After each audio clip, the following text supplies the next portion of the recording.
오늘의 뉴스레터에 오신 것을 환영합니다. 아래는 주요 내용입니다.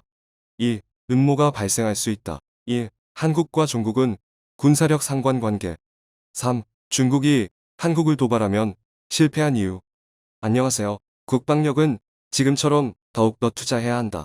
힘이 없는 평화는 없다. 복잡하게 얽혀있는 오늘날의 국제 정세상. 한국이 일본과 실제로 전쟁을 벌이게 될 확률이 매우 희박한 것처럼 한국이 중국과 전면전을 치르게 될 확률 또한 지극히 낮습니다. 하지만 중국과 한국 사이에는 북한이라는 엄청난 뇌관이 자리 잡고 있기 때문에 북한 상황이 어떻게 풀리는가에 따라, 그리고 중국과 미국의 관계가 어떻게 변하는가에 따라 중국과 한국은 얼마든지 다시 한번 적이 되어 전면전에 치르게 될 수도 있으며, 실제로 중국군은 한국군을 적군으로 상정한 군사작전 수립과 군사훈련을 꾸준히 진행해오고 있고, 한국 또한 중국군을 상대로 한 전쟁 시나리오를 가지고 있으며 그에 따른 준비와 훈련을 이쪽에서도 마찬가지로 하고 있는 상황입니다. 참고로 현재 한국의 군사 전력은 북한군을 5번을 이기고도 남을 정도의 차고 넘치는 수준의 전투력을 이미 보유하고 있습니다. 북한은 이미 한국의 상대가 아닙니다. 그럼에도 불구하고 한국군이 증강을 계속하는 이유는 바로 북한을 빌미로 언젠가는 다시 맞붙게 될 중국 때문입니다.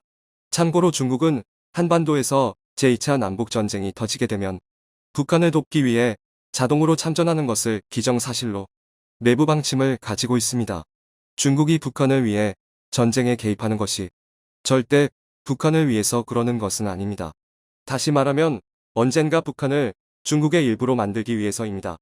어떻게 중국이 북한을 먹을 수가 있느냐고, 요즘 세상에 어떻게 그런 일이 벌어질 수 있느냐고 의심하는 분들도 분명 계실 텐데, 지금의 중국은 전부 다 그런 식으로 주변의 작은 나라들을 강제로 흡수하여 억지로 이어붙여 만들어낸 거대한 프랑켄슈타인 같은 나라입니다. 물론 그렇게 하려면 중국에게는 구실이 필요합니다. 말하자면 어떤 커다란 사건 같은 게 필요합니다.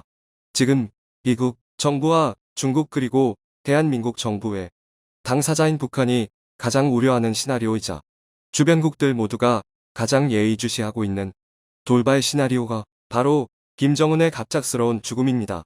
김정은의 죽음은 세상에서 가장 복잡한 사거리에서 한밤중 갑자기 신호등이 고장나버린 상황처럼 동아시아 전체를 순식간에 엄청나게 불안한 상태, 아주 어렵게 간신히 맞추어 놓았던 그 힘의 균형이 순식간에 완전히 뒤틀어지며 어디선가 터진 아주 작은 총성 한 발에도 동아시아 전체가 거대한 전쟁 속으로 빨려들어가는 화약밭으로 만들어버릴 수 있는 사건이 바로 김정은의 갑작스런 사망입니다.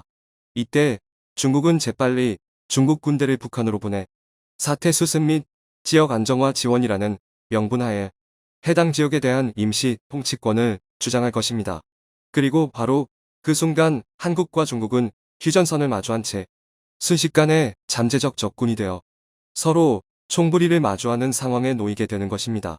이런 상황은 김정은이 갑작스럽게 사망하거나 불과 며칠 사이에 벌어질 수도 있는 일입니다. 그리고 거기서 단 한 발자국만 더 나가면 한국과 중국 사이의 전쟁은 현실화가 되는 것입니다. 그 전쟁의 양상이 어떻게 펼쳐질지 알아보기 전에 먼저 두 가지 사항에 대해 짧게 짚고 넘어갈까 합니다. 첫째, 중국은 공식적으로 320발의 핵폭탄을 보유하고 있기는 하지만 그걸 실제로 사용하는 일은 현실적으로는 없을 겁니다. 그랬다가는 미국을 포함 나토 연합군과 바로 뒤에 있는 인도로부터 핵 세례를 받아 멸망하게 될 것이기 때문입니다. 현대전에서는 어떤 나라든 간에 어지간히 확실한 명분이 있지 않고서는 다른 국가를 상대로 실제 핵무기를 사용했다가는 그 순간 전 세계 모든 국가들을 적으로 만들게 되어 멸망하게 되기 때문입니다. 둘째, 이 전쟁에서 한국의 목표는 중국 점령이 아닙니다. 한국과 중국의 전쟁 시나리오의 기본적인 양상은 중국의 공격과 한국의 방어 및 반격입니다. 우선 분명한 것은 중국과 한국 사이 전쟁에서 한국은 중국에게 이길 수 없습니다. 중국은 세계 군사력 순위에서 3위이고 한국은 6위로 고작 3계단 차이밖에 안 나긴 하지만 아무리 현대전에서 무기의 질과 운용 능력이 중요하다고 하더라도 물량은 여전히 깡패이기 때문입니다. 참고로 인구만 보아도 우리가 약 5,001만 명인데 반해 중국은 그것보다 무려 28배나 많은 14억 명에 달합니다. 또한 국방비 역시 차이가 큽니다. 우리가 매년 약 50조 원 조금 넘게 쓰는데 중국은 공식적으로는 약 280조 원, 실제로는 약 450조 원을 쓰고 있다고 알려져 있습니다. 미국의 심기를 건드리지 않기 위해 매년 축소해서 발표하기 때문입니다. 그리고 경제 규모도 GDP만 보자면 1조 6천억 달러와 13조 6천억 달러로 대략 13배 정도 차이가 납니다. 따라서 덩치만 보자면 우리는 우리보다 약 10배 이상 큰 상대와 싸워야 하는 것입니다. 그럼 이렇게만 본다면 너무 간단히 중국이 한국에게 이기는 거 아니야? 하고 반문할 수 있는데 한국이 중국을 이기지 못한다고 했지 중국에게 진다고는 하지 않았습니다. 또는 중국이 한국에게 이길 수 있다고도 하지 않았습니다. 현재 전 세계에서 한국에게 이길 수 있는 나라는 미국 외에는 없습니다. 그 외엔 모두 한국이 이기거나 최소한 같이 죽는 겁니다. 엄밀한 군사력만 보자면 중국은 억지로 살찌운 거대한 비계덩어리 돼지인데 반해 한국은 작지만 대신 강철 같은 근육으로 뜰돌 뭉친 데다 최고의 싸움 기술까지 갖춘 살벌한 전문 싸움꾼에 가깝습니다. 덩치와는 별개로 실제 싸움에 쓰는 근육만 보았을 때는 한국은 물량이나 덩치에서 중국은 물론 그 어느 나라에게도 밀리지 않습니다. 그런 예로 중국은 상비군의 수가 210만 명입니다. 한국은 58만 명입니다. 그런데 한국은 예비군의 수가 270만 명이나 있습니다. 중국은 고작 51만 명밖에 없습니다. 그 숫자를 모두 더하면 한국은 대략 국민 15명 중 1명이 군인으로 5천만 명 중 무려 330만 명이 나가 싸우고 중국은 14억 명 중 고작 260만 명이 나와 싸우는 것입니다. 과거 그리스의 스파르탄 종족들처럼 한국은 국가의 구성인들 중 전사의 밀도 자체가 다른 나라들과는 아예 다릅니다. 한반도에서 서로 맞짱 떴을 때 실제로 붙게 될 육군 전력을 보면 한국이 중국을 거의 압살할 수준으로 강합니다. 중국은 군사 박물관을 운영하면서 6.25 시절 전차들까지 모두 전력에 포함시켜 운용 중입니다. 3.5세대 이상 최신식 전차는 고작 820대밖에 없고 나머지는 대부분 굴러가기만 해도 기특한 수준의 고물들입니다. 한국은 K2 흑표를 비롯해서 3.5세대 이상 최신식 전차만 무려 1600대 이상 보유하고 있습니다. 또한 포방부 보유국답게 포의 수에 있어서도 8000문 vs 7000문으로 우리가 더 많습니다. 하지만 중요한 건 그 포의 수보다도 질입니다. 가장 대표적으로 자주포의 경우를 보면 한국군이 보유하고 있는 K9 자주포는 세계 최고의 사정거리와 세계에서 가장 정밀하고 빠른 연발 발사 능력을 가지고 있는데 그런 K9과 그 이전 모델인 K55를 모두 합해 우리 육군은 대략 3000대 정도 보유하고 있습니다. 터키나 이스라엘처럼 지역의 긴장도가 극도로 높은 국가들마저도 가장 많은 경우 보유량이 채 500대가 넘지 않는데 한국 육군은 포를 향한 그 심각한 고질병 때문에 적당한 것을 아주 훨씬 넘어선 치사량 수준의 세계 최고의 자주포 군단을 보유하고 있는 것입니다.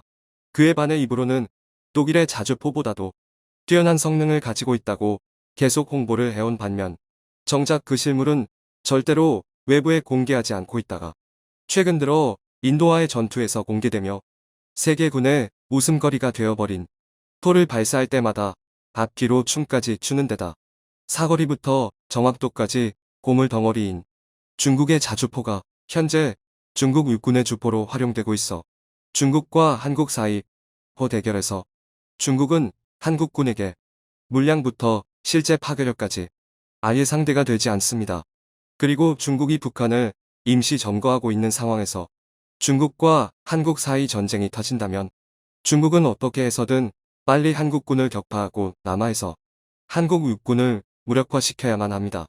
왜냐하면 한국군에게는 현무 미사일이 수천 기나 있으며 사거리까지 1500km가 넘기 때문에 중국의 정치와 경제의 이 도시인 북경과 상해 모두가 현무의 사거리 안에 들어오기 때문에 한국이 휴전선에서 강력한 육군으로 중국군의 남하를 단단히 틀어막고 후방에서는 중국 본토로 미사일을 퍼붓기 시작하면 상대 멀티 먹으러 괜히 멀리 나갔다가 드랍십 10개 타고 뒤로 들어온 탱크와 마린러시에 본진이 다 불바다가 되어버리는 것과 비슷한 상황을 우리 현무러시를 통해 중국은 겪게 됩니다.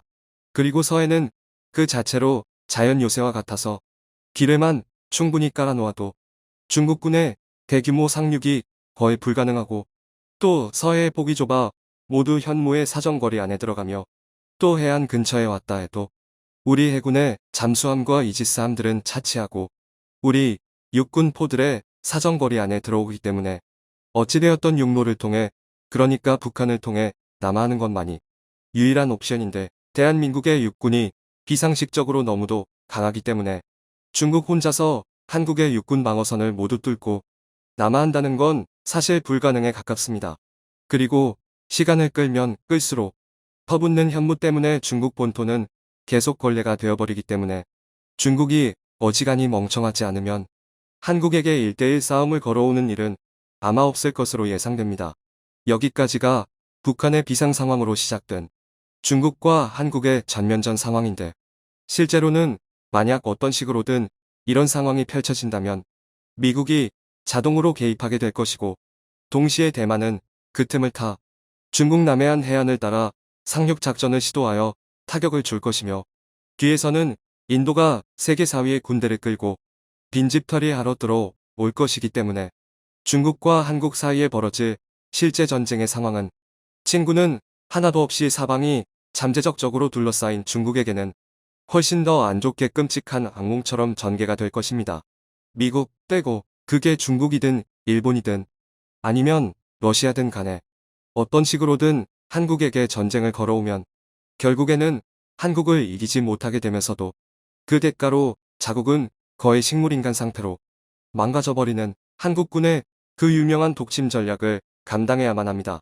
그리고 그냥 현무로만 때려 맞아 멸망하는 일본의 경우 말고 어마무시살벌한 우리 육군과 땅에서 직접 맞붙게 될 확률이 큰 중국의 경우 그 피해는 더욱 크고 직접적일 수밖에 없기에 그 사실을 너무도 잘 알고 있는 중국이 고작 대만 하나도 어찌하지 못하는 중국이 감히 한국에게 직접 전쟁을 걸어 올 확률은 지극히 낮다고 봅니다.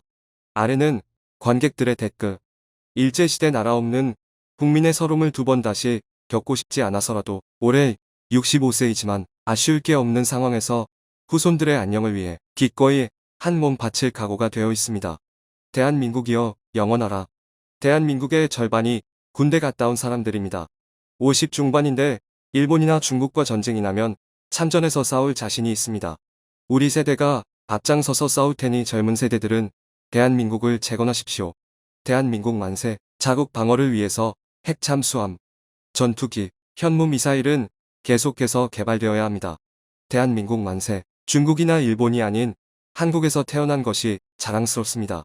어떤 경우든 항상 외부 세력에 주의하십시오. 시청해주셔서 감사합니다.